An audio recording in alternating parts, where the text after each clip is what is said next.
I've been called to a 55-year-old male. The male's been complaining of a headache. Patient's presented with a unilateral left-sided temporal headache just behind the left eye. It's been building up slowly over the last couple days.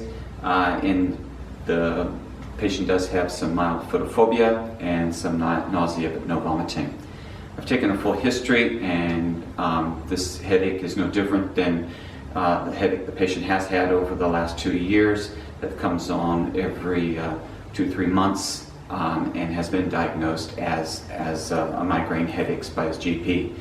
This time though it's differently in that it has come on quite quickly, and it's also been more frequent because he's had this happen now at least once over the last 2-3 months.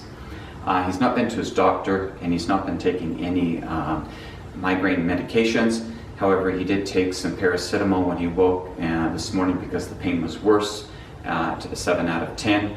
And now it's been 2 hours since then, and now the pain has eased off to about a 5 out of 10 pain.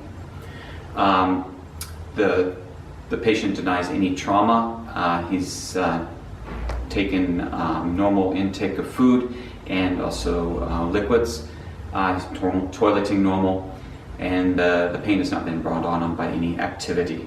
I would have concerns if it had been a rapid onset with a blinding headache, if there's been any seizures or altered level of consciousness. The patient has no history of cerebral bleeds or even within his family. In my sample, I found that the patient has no allergies, doesn't take any normal medications, and no medical history. The patient's speech shows no signs of any aphasia, dysarthria, or dysphasia. Some of my different diagnoses would be obviously hypertension, aneurysm, strokes, tumor, temporal arteritis, or even some sinus issues, but the patient had no recent colds. So Bruce is we've explained that we need to do some tests, and as I'm doing those, my partner's taking a set of vitals, and Bruce has given his consent, and I'm just going to go into it. So Bruce, I just need to have a look at me. Yeah, all right. I'm just going to push around on your face a little bit, just checking your sinuses. Pain in here? No. Up in here? No. How about up in here in your forehead? No. No? Can you raise your eyebrows for me? Okay. Just feeling your glands here. There's no swelling. Okay. Can you put your chin down to your chest? And how about flexing your back for me? And side to side? Any pain when you're doing this? No. Okay, just kind of feel down your spine. Any pain coming down your spine? No. Okay, can you open your mouth for me and stick out your tongue? How about give me a good smile? Okay, if I just press under it, can you open your mouth? Any pain when you're doing that? No. Okay. Can you give me your hands and just give me a good squeeze? Good. And just put your hands straight out, palms up, and I want you to just hold them there and close your eyes for me. Excellent. All right, great. You can open them up again. All right, just going to have a look at your eyes. Just checking pearl. Yeah, equal, responding. Okay, can you just follow my finger for me? Make a cross, back and forth. Yep, awesome. All right, can you just touch my finger for me? Excellent. Okay, Bruce, I'm not concerned that there's anything real sinister going on. I think it is your normal migraine headaches that you've got going on. You have indicated that you've taken some paracetamol and it has started to help. Would you be happy if we give some ibuprofen and some tramadol as also helping with that pain? I don't want any tramadol. Okay. Or ibuprofen. Okay, ibuprofen. No allergies to it, and you haven't had any in the last 4 hours? Okay. And your weight is, you said 80 kilos? 85 kilos. 85. I can give you 3 tablets, which is 600 milligrams of ibuprofen. Are you happy with that? I'll just give you 3 of those. Tuck, tuck. All right.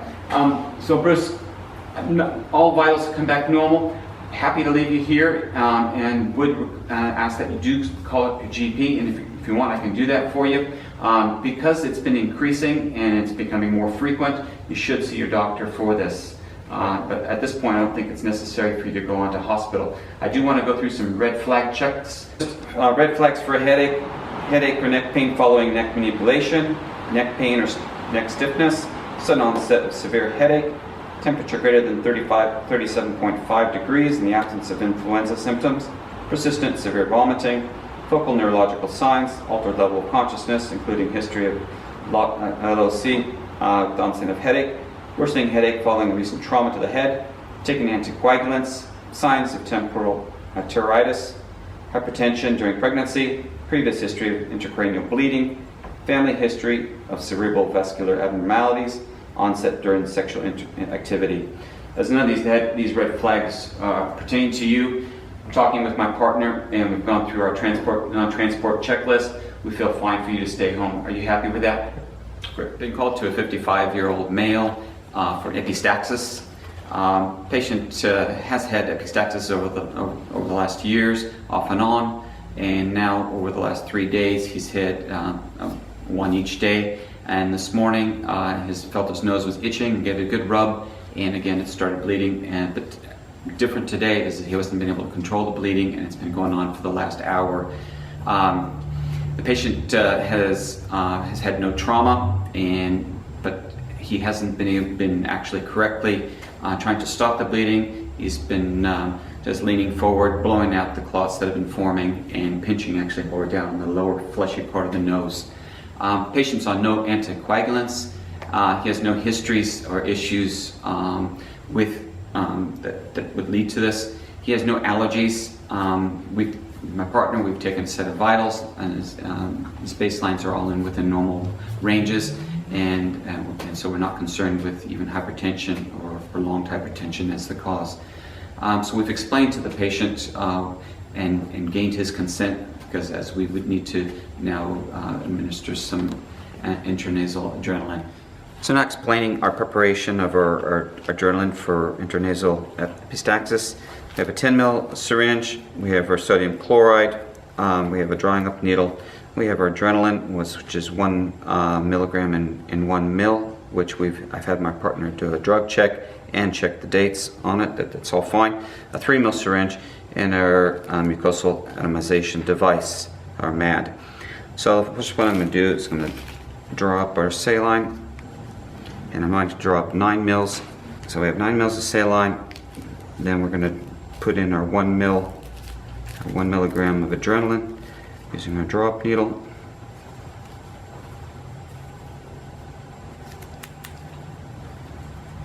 And using our sharps container, sharps away.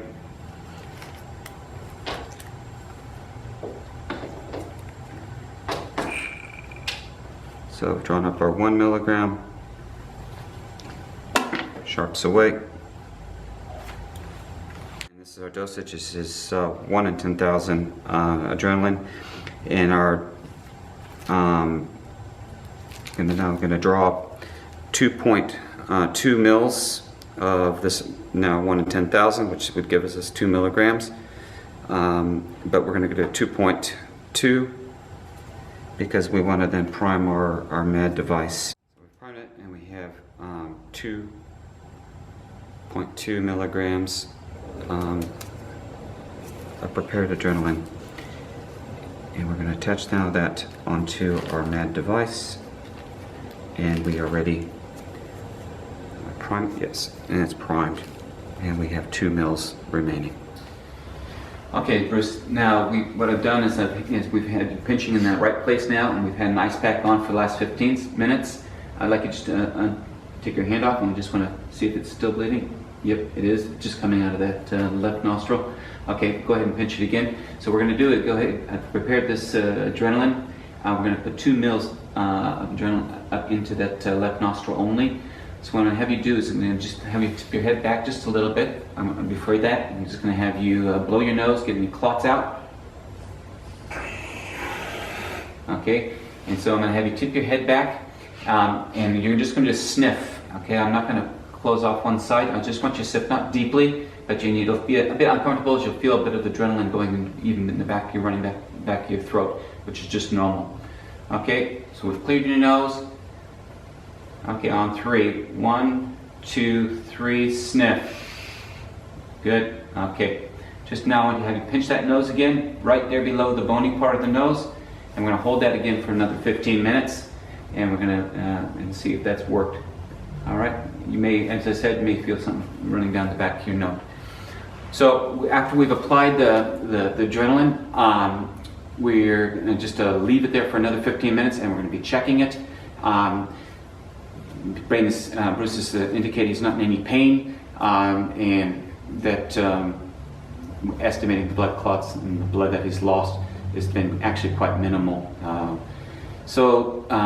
Our issues that we would be concerned about particularly is if the bleeding is not stopped, that we would need to take Bruce on to ED. Also, if the Bruce head is hypertensive, which in our set of vitals he's not, we would need to indicate that he would need to go to ED, or we could take him and get him to see his doctor. Now, just if you can take that off now, Bruce. Yeah. It looks like it has stopped. So, Bruce, we'd be happy to leave you here at home as long as that stays stopped. I'll just check with my partner, and we're just going to go through our non-transport just indicators to see if it is right for you leaving here at home. Are you happy with that? Yep. Okay, great, Bruce. Just another thing to be concerned about is if you do feel nauseous and feel like you need to vomit, that's quite normal because of the blood, and it's normal if that when you do vomit that there is some blood in it, so it's not to be worried about. Just to be cautious not to have any hot drinks or hot showers, because that obviously could get it going again. Also, just refrain from blowing your nose hard and trying to get stuff out, because again, and also the itching your nose, which is what started in the first place. This morning I've been called to a 50-year-old male with back pain. The patient over the last days have been shifting house. On the last day, yesterday, he felt it was tightening up last night and went to bed. This morning, he found he had extreme pain, very difficult to mobilize and to move around. Pain 7 out of 10. So he's taken nothing for his pain. However, and he's had normal bowels, normal urination. He's gotten himself up, had some breakfast, and has come and is sitting on a chair when he called the ambulance because things weren't good. We've taken a history. He has no previous history, medical history. However, he has in the past had issues with his lower back from time to time, and similar as it's presenting today. And going through his sample, also there is no allergies to medications, and we've explained to Bruce that we now need to just do a full examination of his back, and he's given us consent to proceed. So Bruce, this morning for me to be able to just examine your back and just kind of get an idea of what's going on, if you can just kind of shift yourself around and I'll just have it exposed. I need to just have it expose the back. Come up. Is that all right? Yep. Yeah. So I'll just pull that up. I'm looking for deformities, discoloration, some bruising, which I'm seeing nothing. I'm just going to first, Bruce, go down the spine, and I just want you to tell me if you're feeling. It's a bit sore down the bottom there. Sit more down. Yep. Okay. All right. You're just telling me that's more on that right side. I'm just going on this left side first. How's that feeling? Sore that side, yeah. It's sore there? Yep. Okay, and how's it on this side? That's okay, that's side. That's all right there. Yep. So it's more on that right side here. Okay, and if you're just sitting still there like that, is the pain there, or is it only when you're moving? Just an ache. Just an ache there. Okay, if we can just shift you around, I'm just going to have a look at your stomach. Have you felt any, like your stomach being distended? It's no. Sticking out a bit hard at all? I'm just going to have a soft feel here. It's all right? Yep. Okay, and you said you had normal bowels this morning? Okay. I just want to have a good look. Any altered sensation down your legs? No. You feel me touching your leg there, coming down this side? Yep. And coming down here? Yep. Okay. You can just extend your legs out for me. And the other one? Can you just push against my hands? Good. And coming up towards yourself? Yep. Excellent. Good strength. So is that pain worse when you're moving your legs? A little bit, not much. Just a little bit. Okay. I think, Bruce, that what we're seeing is that it is your normal back pain that you get. Looks like you probably pulled some muscles. Mm-hmm. I don't think it's going to be necessary to go to hospital. Yep. You haven't had any pain relief as yet. Okay. And your weight is what? 85 kilos. Okay. What we can do is we're going to give you some oral medications, some Yep. paracetamol, some ibuprofen. Can give you a tramadol, which is a bit stronger. 3 medications work well together. Yep. With your weight, I can give you 3 paracetamol, which is 1,500 milligrams. Yep. 600 milligrams ibuprofen, Yep. and 50 milligrams of tramadol. Mm-hmm. Paracetamol and ibuprofen, keep up on them every 4 hours. If the pain isn't getting any better, our suggestion is that you would go see your doctor. Okay. If things are getting really bad, don't hesitate to call us back. I just want to go through some red flags for back pain. Loss of bladder or bowel control, temperature greater than 38 degrees, rigors, abnormal vital signs, pain in thoracic spine or chest, abdominal pain or tenderness, altered sensation in the saddle area, altered sensation and or power in both legs, unable to walk, signs and symptoms of generalized illness, and pain radiating down both legs. If I can just get you one last thing, is just to see you have a little bit of a walk, get yourself up, make sure that you can walk around and mobilize at home. Just have a little bit of walk around. Yep, it's all good. That's all right? Okay, go ahead and have a seat. So I'm just going to have a check with my partner, who's said that all your vitals are normal in normal ranges, but I just want to have a chat with him just to go through a non-transport checklist with him, and then we'll just do some paperwork and be on our way. You happy with that? Yep. I responded to a 12-year-old female query broken wrist. Patient fell off the trampoline and 1 meter fall, landing onto grass. Patient had her hands outstretched and impact, and on her right wrist has now 8 out of 10 pain. It's throbbing and very sharp. Patient did feel like there was something that snapped as she landed on her wrist, and it's been come through that there is obvious deformity. Patient has no previous fractures and has no medical history. Patient has no allergies, and currently the patient is taking nothing for relieving the pain. After the fall, the patient managed to get into the house, and mother is on scene. We've arrived at scene, gained consent by the patient to check her arm, and also to my partner to take a step. Hi Kylie, my name is Richard, and this is my partner Shaden. You've said that we can have a few checks on and see what's going on with your arm. Yeah, our partner's going to do a few vitals as we do if I have a look. So when you fell, did you just hurt your arm, and did you hit your head as well as when you came off the trampoline? I just hurt my arm. Just your arm? So no pain in the back of your neck? You mind if I have a little feel? Okay, just coming down. No pain there? No. That's clear. Okay, remember the events, what happened? Yeah. Yeah, okay. So pain is just here. So I've exposed it, and now we're looking at both arms side by side.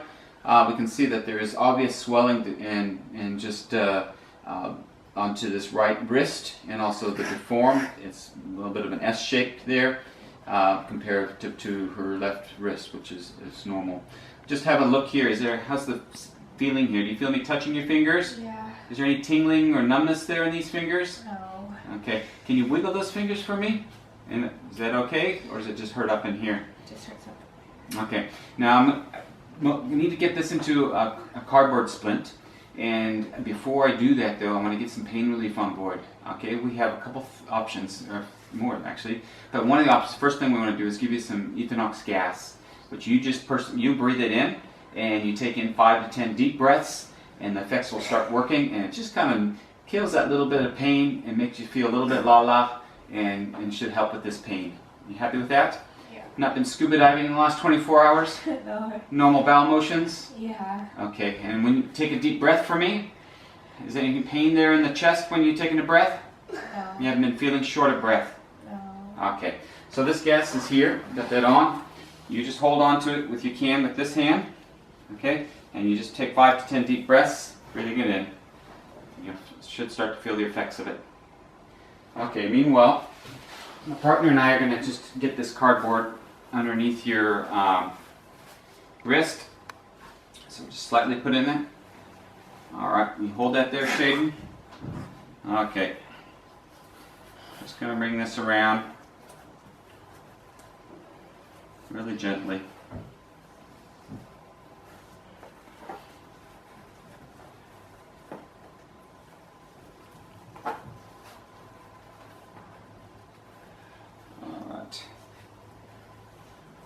You wiggle those fingers for me again. It's still good sensation. You can feel no numbness or tingling. No. Okay. Just doing a cap refill. Just good cap refill. Good sensation. Feeling me touching. Okay. Now I got a couple other medications I'd like to give you for pain. You haven't had any paracetamol or Brufen in the last 4 hours? No. And you've had this before, both of those before? Yeah. And no allergies to anything? Okay, so I'm going to give you, because of your age, which you said earlier was 12, Yeah. I can give you 500 milligrams of paracetamol and 200 milligrams of Brufen. And we've got some water here. I'll pop these up. One of those and one of those. And some water. There we go.